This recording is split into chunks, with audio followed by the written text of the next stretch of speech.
startup. And there we heard good confirmation that Falcon 9 is in startup.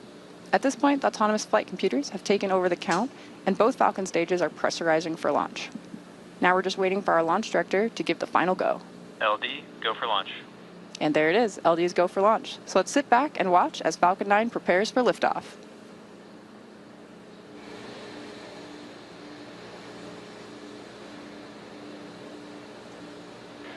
"30 seconds.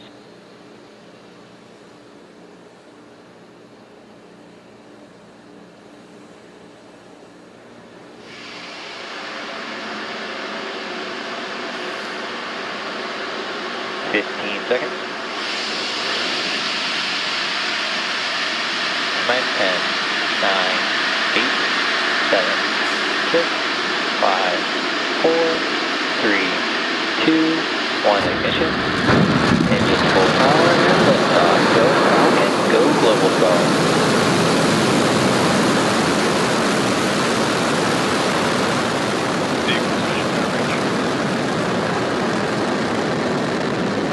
M1D chamber pressure is nominal.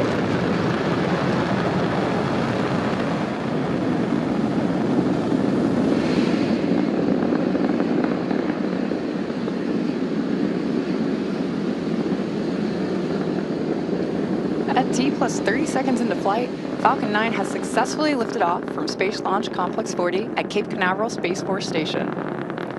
The vehicle is currently throttling down to prepare for max Q, the point of maximum aerodynamic stress. Power and telemetry nominal. Hearing some good calls that systems are looking nominal so far. Max Q is reached when the air density of the atmosphere decreases faster Falcon is supersonic. than the increasing speed of the rocket.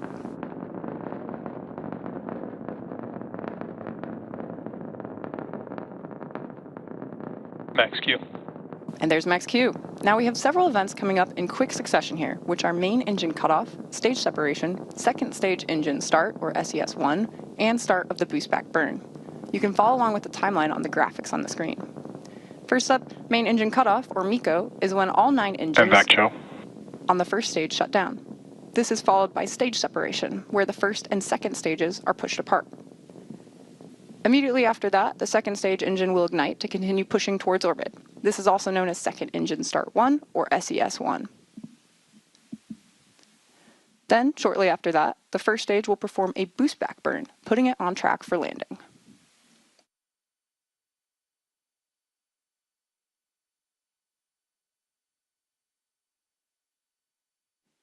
Let's stand by for those events, which should start in just about 10 seconds here.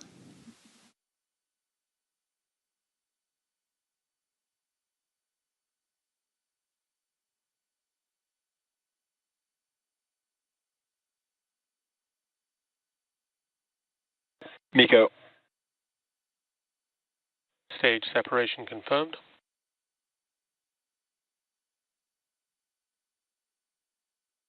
MVAC startup. Stage 1 boost back startup. And there we heard confirmation of all of those events that happened back to back. And we got some really sweet views there of stage separation. So again, those events were main engine cutoff, stage separation, second stage engine start 1, and start of the boost back burn. Coming up next will be fairing separation. This is when the 2 fairing halves separate and fall away as they are no longer needed to protect the payload once in space.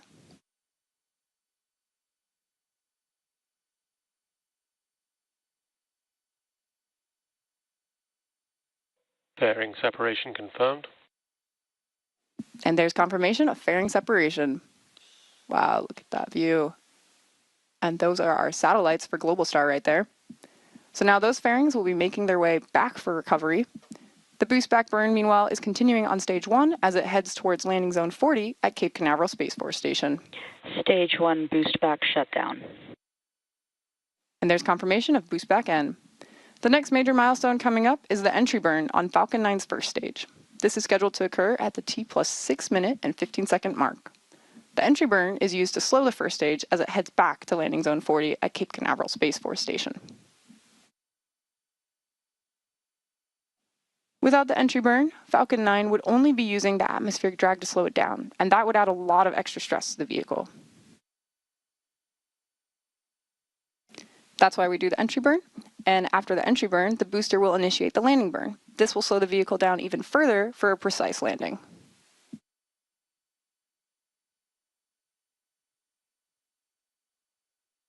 Nominal trajectory.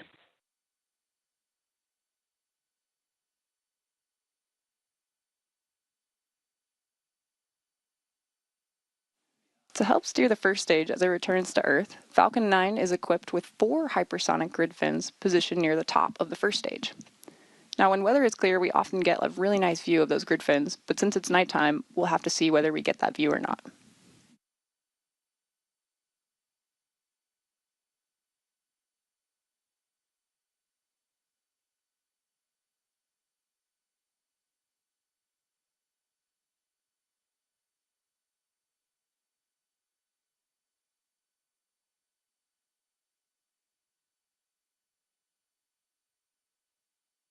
Now, if you're just joining us today, today's mission, we will be delivering 8 Globalstar satellites to orbit.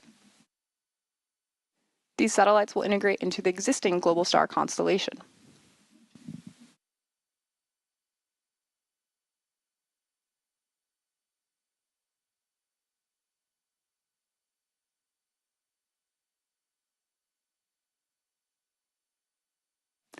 The Globalstar satellites that we are delivering to orbit will help replenish aging assets in the fleet and ensure the continued performance and reliability of the Globalstar network.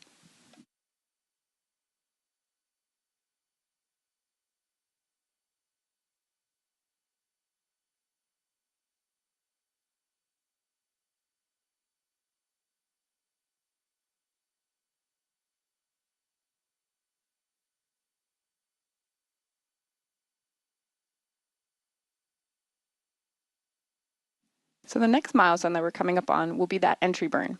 You should see the graphics light up on the screen as the engines do once we start doing that entry burn.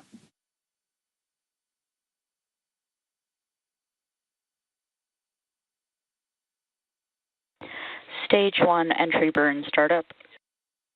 There's that call for the entry burn startup. This burn will last about 17 seconds, slowing down the vehicle and prep for its final burn and landing.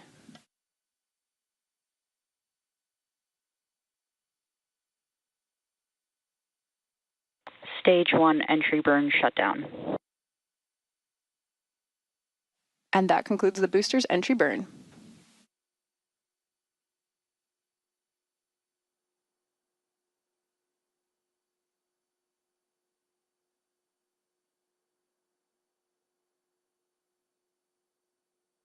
Now it's a little hard to see, but on the left of your screen, that's the booster coming back down to Earth, and you can just make out that pattern of the grid fin on the right-hand side of that image.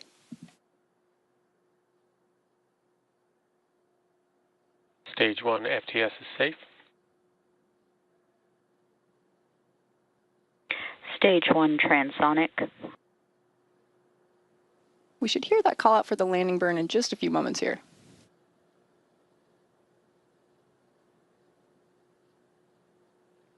Stage 1 landing burn.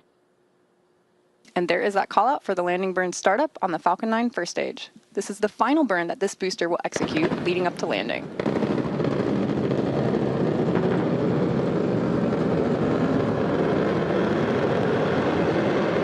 Stage 2.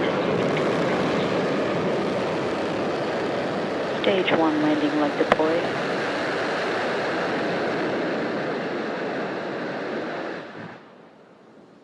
Stage 1 landing confirmed.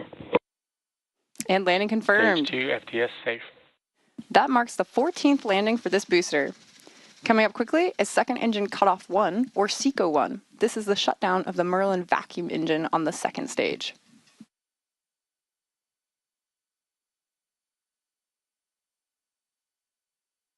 MVAC shutdown. Great call out. That was the completion of the first of 2 burns by the MVAC Nominal engine. orbit insertion. Good orbital insertion. Payload deployment is up next, and that is expected to begin at T plus 57 minutes and 28 seconds. Just before that, the Merlin vacuum engine on the second stage will execute its second burn. So we're going to take a break and return for that next burn in about 42 minutes. We'll see you then.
Welcome back to SpaceX's live coverage of the Globalstar 2R Launch 1 mission. It has been a great launch and overall mission so far. Falcon 9 had an on-time liftoff at 9:12 p.m. Eastern Time. The first stage saw its 14th successful landing, and the MVAC engine on the second stage ignited a couple minutes after liftoff for Second Engine Start 1, or SES-1. That engine burn lasted about 6 minutes, propelling the second stage and payloads to orbit. Coming up next, the Merlin vacuum engine on the second stage will execute a second burn to get the vehicle into the proper orbit. This is known as SES-2, or Second Engine Start 2.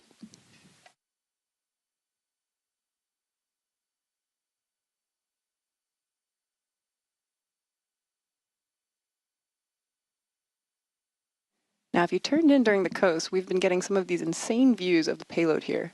So these are our 8 Globalstar satellites, and we've had stunning views both on sun and during eclipse.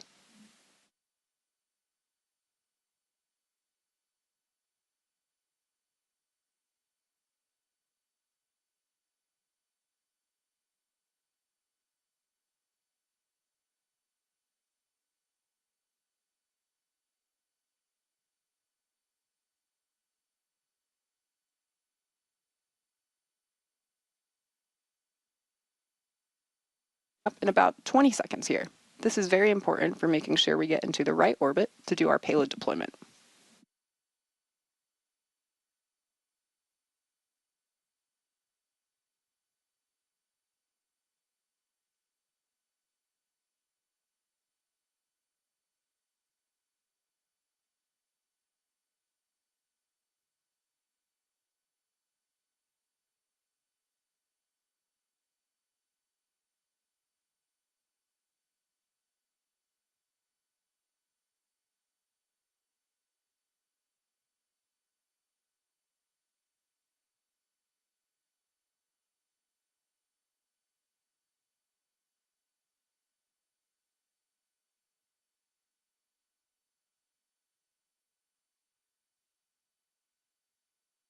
Nominal orbit insertion 2.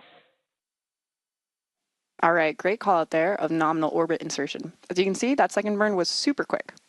Coming up next, the next milestone is going to be payload deployment. That's set to begin at T plus 57 minutes and 28 seconds. So we'll take a quick break, leave you with some space tunes, and see you back here in about 3 minutes.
And we are back to wrap up the Globalstar 2R Launch 1 mission.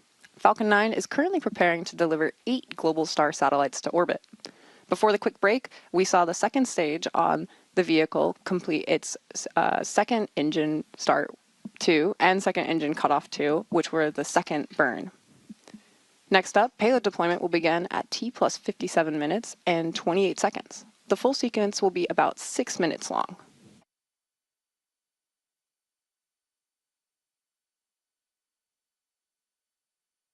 Another incredible view there of the payloads.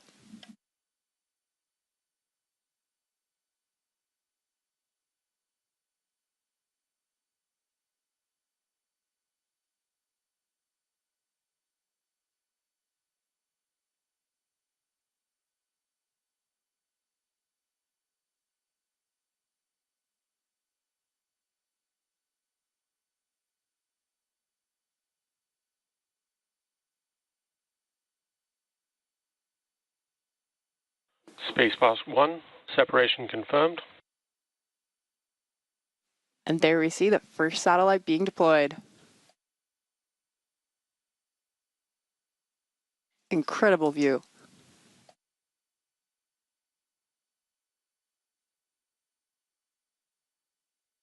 Spacecraft 2, separation confirmed. And here goes satellite number 2.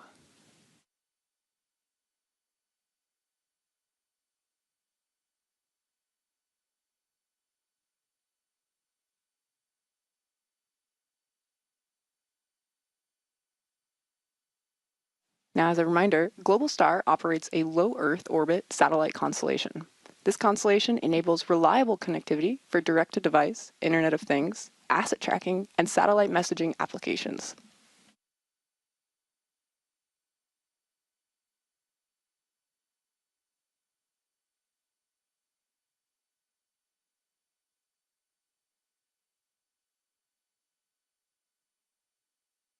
We're waiting for that third satellite to deploy.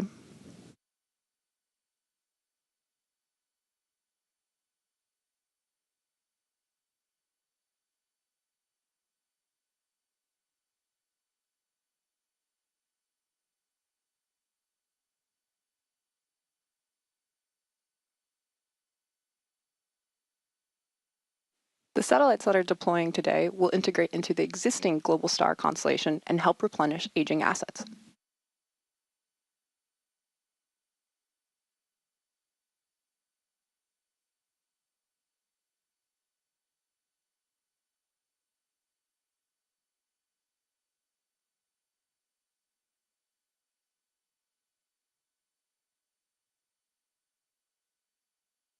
Spacecraft 3, separation confirmed. And there goes satellite number 3.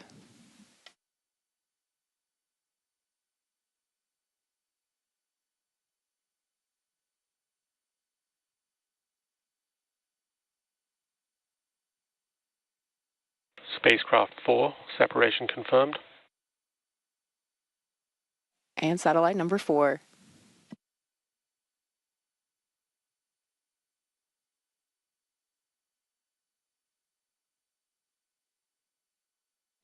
The Globalstar network supports several different industries, including consumer, energy, logistics, agriculture, government, and public safety.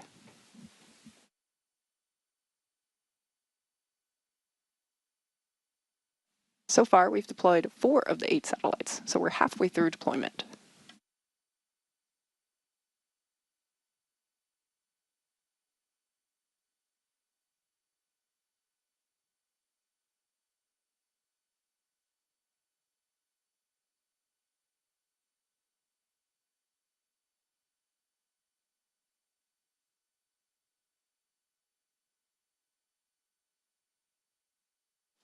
By replenishing assets in their fleet, the Globalstar constellation ensures customers continue to have consistent access to satellite connectivity in remote and mission-critical environments.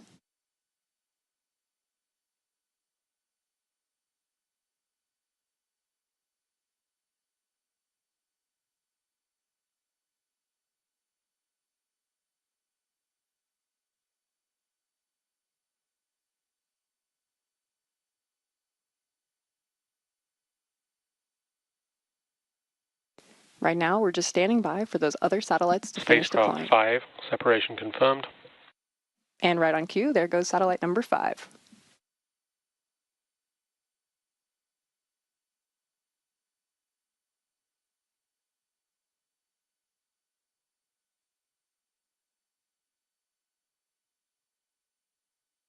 Spacecraft 6, separation confirmed. And there goes satellite number 6.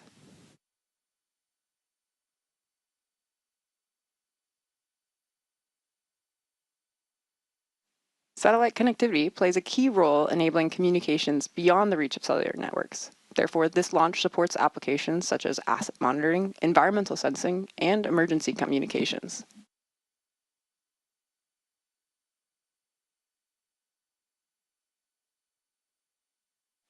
Now we're just waiting for satellites 7 and 8 to finish deployment.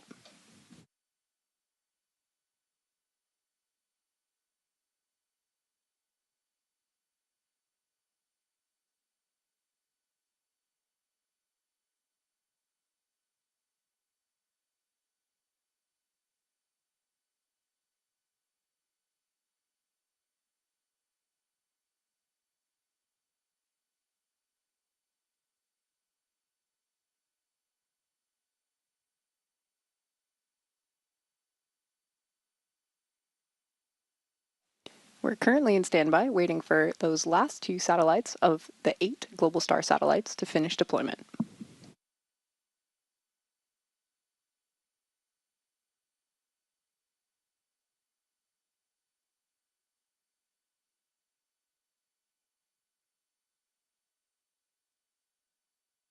Spacecraft 7, separation confirmed.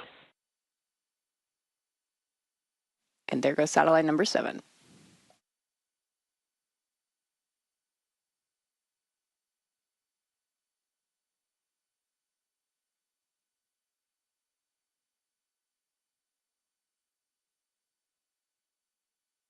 Spacecraft 8, separation confirmed. All payloads, separation confirmed. And there goes the final satellite. I do not think we could have gotten a better view of those 8 satellites being deployed. With that, that'll bring us to the end of today's live mission coverage. We would sincerely like to thank Globalstar for entrusting SpaceX with their spacecraft today. We'd also like to thank the FAA and the Eastern Range for their support of today's mission. Be sure to check out spacex.com/launches for the most up-to-date information on upcoming launches. And follow @SpaceX on X for ongoing updates. I'm Corey Brendel here at SpaceX, and we'll see you next time.